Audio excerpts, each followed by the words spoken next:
Hey, all right, how are y'all doing? I'm Amos Jones, I'm with KSOC. Real quick about KSOC, it stands for Kubernetes Security Operations Center. We're an infrastructure security SaaS platform, Kubernetes first focus. If y'all enjoyed Kaylin's excellent talk before lunch, she built that off the OWASP Top 10 as the structure framework for the talk.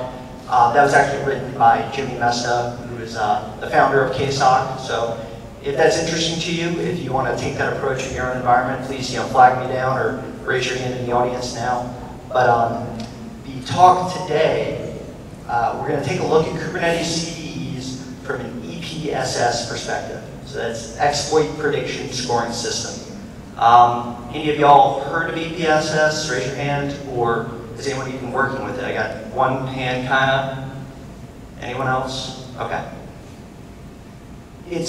Think of it as a would-be competitor for CVSS.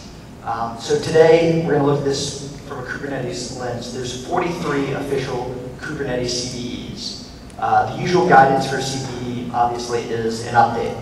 You should always do an upgrade. That's not really an interesting question. What could be interesting is, what is the process of prioritizing and deciding which upgrades you're going to do and when for vulnerabilities, Kubernetes or not? The process can be very involved, updates can be time consuming. How do you prioritize? So the idea for CVSS is we're going to give you an alternative perspective. So it's more than just a CVSS score. In fact, it's not a CVSS score at all. EPSS is a special interest group formalized in 2020, and what the model does is it takes into account more than just the inherent qualities of the vulnerability. It includes real-world exploit data from multiple commercial and open sources like intrusion detection, honeypots, network observatories, malware analysis and detection efforts, and other sensor networks. So the output, instead of a score, is a % probability that a vulnerability might be exploited. So for example, you look at the bottom right of the graph here, and you'll see scores for, you'll see vulnerabilities rather with high CVE scores, but low actual probability of exploitation. In the top left, you'll see something that's highly likely to be exploited, but it has a low severity in terms of a CVSS perspective. So the hypothesis is if you follow the trend line in the middle, that's how you should focus your efforts, right? What is a highly likelihood that exploitation will occur and that the damage will be considerable? So the idea, again, is that you can get a second opinion regarding a CVE, CVSS score. What should you fix first?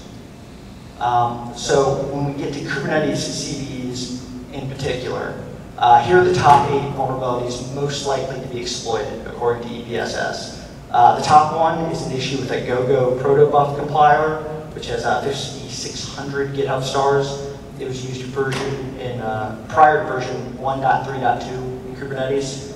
A malicious protobuf message could cause panic. It could result in information disclosure, data manipulation, denial of service. But this can be mitigated by disabling protobuf messaging or through just graceful panic handling.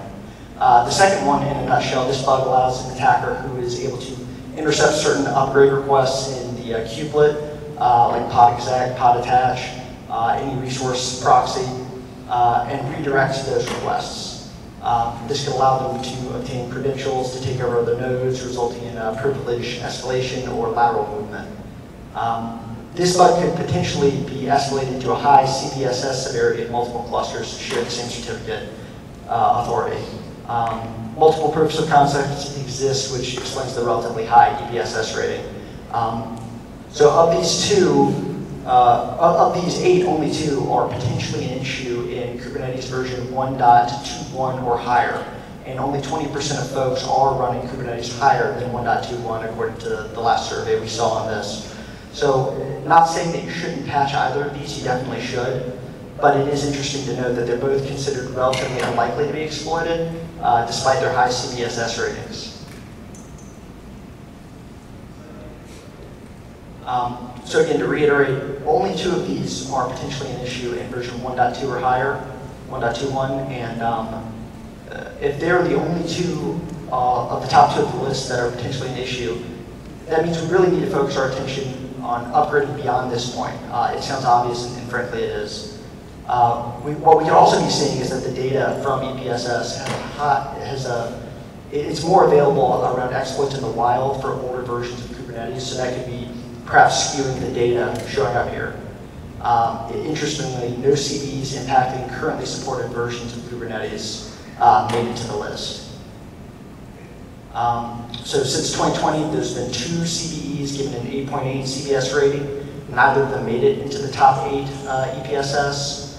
One is EPS CVE 2020-8558. The other CVE 2022-3294 had a probability score of about 40% and 15% respectively. So, too long didn't read, what's the point of all of this? First thing, CVEs with the highest EPSS exploitability ratings are based on older versions of Kubernetes. Second, we've learned that high CVE rating doesn't really always equal high exploitability. Third, and most utilizable takeaway, upgrade. And 2 final thoughts on EPSS as a potential future competitor to CVSS to be noted. On the one hand, EPSS addresses vulnerabilities that are sort of just below the obvious threats of widely exploited vulnerabilities, so it can be a great addition to your process from that perspective, to see your environment and your potential vulnerabilities from a new perspective. But it relies on detection in the wild via IDS signatures, and only 10% of CVEs have this.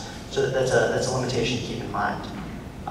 If you're curious about this, if you want more info, there's a very good article by Jonathan Spring, spring like this season, on the Carnegie Mellon University's Software Engineering Institute's website on their blog. It's called Probably Don't Rely on EPSS Yet, from June 2022. Thank you for your time. Again, I'm Amos Jones with KSOC. Enjoy your day.